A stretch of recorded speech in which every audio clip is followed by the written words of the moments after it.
নমস্কার, মৌমিতার হেসেলে আপনাদের সবাইকে আবারও স্বাগত। আশা করছি আপনারা সবাই খুব ভালো আছেন, আমিও ভালো আছি। আজকে বানিয়েছি নিরামিষ একটা রেসিপি, ফুলকপি আর পনিরের। খুবই সাধারণ একটা রেসিপি, কিন্তু খেতে হয় অপূর্ব, তাই শেয়ার করলাম। দেখুন, তার জন্য নিয়েছি একটা ফুলকপি, ছোট মতো, আর খুব বেশি বড় ফুলকপি আমি এখানে ব্যবহার করিনি। আর দেখুন, ফুলকপিগুলো খুব সুন্দর করে ধুয়ে কেটে নিয়েছি, মাঝখান থেকে একটু একটু করে কাট লাগিয়েছি, যাতে খুব সহজেই এই ফুলকপিটা ভাজাও হয়ে যায় আর লবণটাও খুব ভালোভাবে যেতে পারে তাই। আর তার সাথেই নিয়েছি দেখুন পনিরটা আমি এখানে 200 গ্রাম মতো নিয়েছি, নিয়ে ছোট ছোট করে কেটে নিয়েছি। এদিকে গ্যাসের মধ্যে একটা কড়াই বসিয়েছি, আর কড়াইটা গরম হয়ে গেলে দিয়ে দিচ্ছি একটুখানি তেল। এখানে তেলটা অবশ্যই আপনাদের পরিমাণ অনুযায়ী দেবেন। আর এর মধ্যেই আমি ফুলকপিগুলো দিয়ে বেশ সুন্দর করে ভেজে নেব। একটুখানি লবণ ব্যবহার করছি, আপনারা চাইলে লবণটা স্কিপ করেও যেতে পারেন, ফুলকপিটা এমনিও ভেজে নিতে পারেন।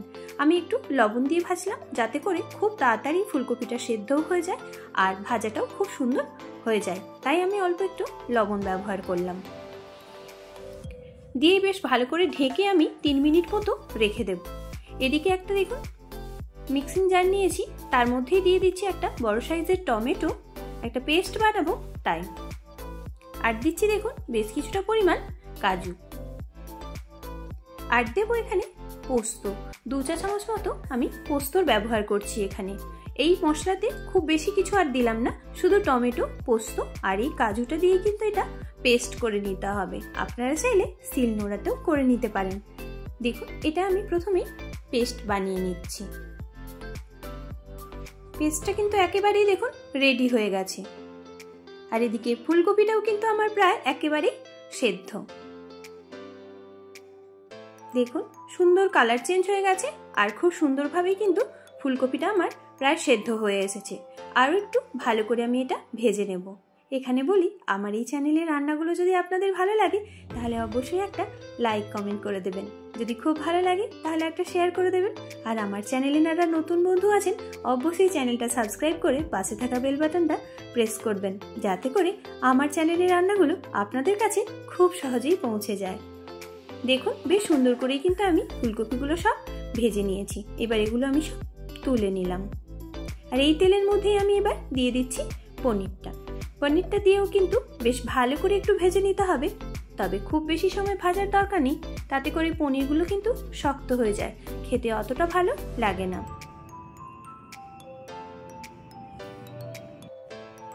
পনিরটাও কিন্তু আমি দেখুন ভেজে নিচ্ছি উল্টে পাল্টে।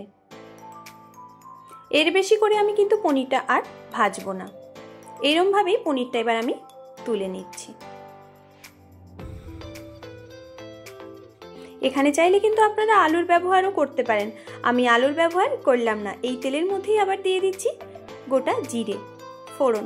জিরেটা একটু ভাজা হয়ে গেলে এর মধ্যে দিয়ে দিলাম 1 চা চামচ মতো আদা বাটাটা দিলেই ছিটকায়, তাই বলবো তেলটা যাতে না কম ছিটকায়, তার জন্য একটুখানি চিনি অ্যাড করে দিলাম। দেখবেন একেবারেই আদাটা সুন্দর করে ভাজা হয়ে যাবে, আর তেলটাও অতটা ছিটকাবে না। দিয়ে বেশ ভালো করে আদাটা আমি ভেজে নেব, যত সময় পর্যন্ত আদার কাঁচা গন্ধটা না চলে যাচ্ছে। এইরকমভাবে অবশ্যই একবার নিরামিষ দিনে এই পনিরের রেসিপিটা অবশ্যই বানিয়ে দেখুন। আশা করছি আপনাদের সবার খুবই ভালো লাগবে। আর ভিডিওটা স্কিপ না করে পুরোটা দেখার অনুরোধ রইল আপনাদের কাছে। আদাটা আমার দেখুন সুন্দর ভাজা হয়ে গেছে। এবারেই দিয়ে দিলাম 1/2 চা চামচ মতো লঙ্কার গুঁড়ো, কালারটাও সুন্দর হবে। আর ঝালটা যেরকম পছন্দ করবেন সেই অনুযায়ী লঙ্কাটা অবশ্যই ব্যবহার করবেন, তবে এই রান্নাতে কিন্তু খুব বেশি ঝাল ভালো লাগে না, তাই বলবো অবশ্যই একটু লঙ্কাটা দেখে দেবেন। এবারেই দিয়ে দিলাম দেখুন পেস্ট করা টমেটো, পোস্ত আর কাজু, দিয়েই বেশ ভালো করে এবার কিছু সময় ধরে কষিয়ে নিতে হবে, যত সময় পর্যন্ত টমেটোর জলটা পুরোপুরি শুকনো হচ্ছে আর তেলটা খুব ভালো করে বেরিয়ে আসছে মশলা থেকে, সেই পর্যন্ত কিন্তু কষিয়ে নিতে হবে।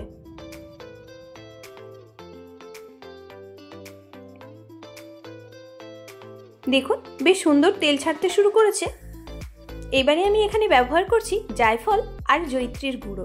এটা দেওয়ার কারণে কিন্তু খুব দারুণ সুন্দর একটা গন্ধও হবে আর টেস্টটাও হবে একেবারে অন্যরকম। তবে খুব বেশি এখানে আমি ব্যবহার করিনি, 1 থেকে 2 চিমটি মতো জায়ফল আর জয়িত্রীর গুঁড়োটা আমি ব্যবহার করেছি।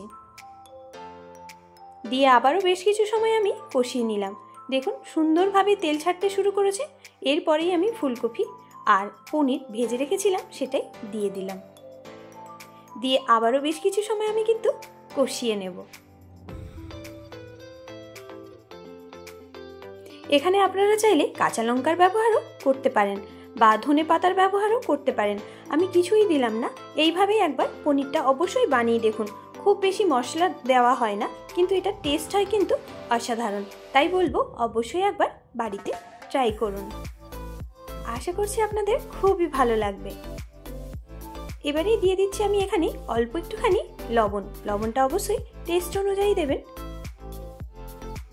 দিয়ে আবারও কিছু সময় আমি কষিয়ে নিচ্ছি।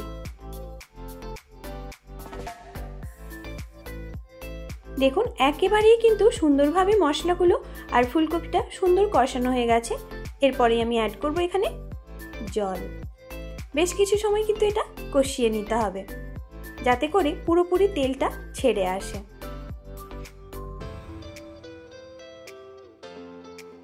আমি কিন্তু এখানে মিক্সির জার ধোয়া জলটাই ব্যবহার করছি। 200 গ্রাম মতো জল ব্যবহার করলাম।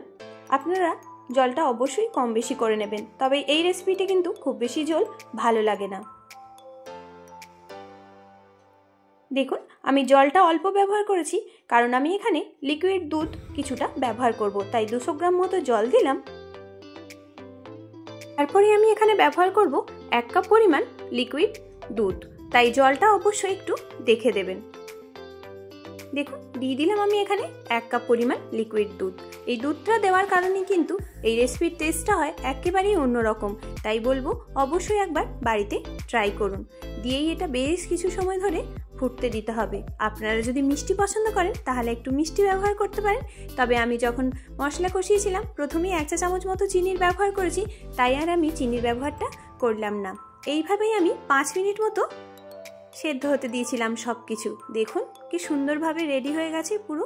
আর এই রেসিপিটা কিন্তু অবশ্যই বানিয়ে দেখবেন। গরম গরম ভাত, রুটি, পরোটা সব কিছুর সঙ্গেই লাগে অসাধারণ। দেখুন কেমন হয়েছিল, দেখতেও যেমনি হয়েছিল খেতেও কিন্তু হয় দারুণ টেস্ট। রুটি, পরোটা, নান সব কিছুর সাথেই কিন্তু এটা খুবই ভালো লাগে। গরম গরম ভাতের সাথে যেমনি সুন্দর লাগে তেমনি রুটি পরোটার সাথেও কিন্তু লাগে অসাধারণ। তাই বলবো অবশ্যই একবার বাড়িতে বানিয়ে দেখুন। আর কিরম হয়েছিল সেটা কমেন্টের মধ্যে জানাতে ভুলবেন না।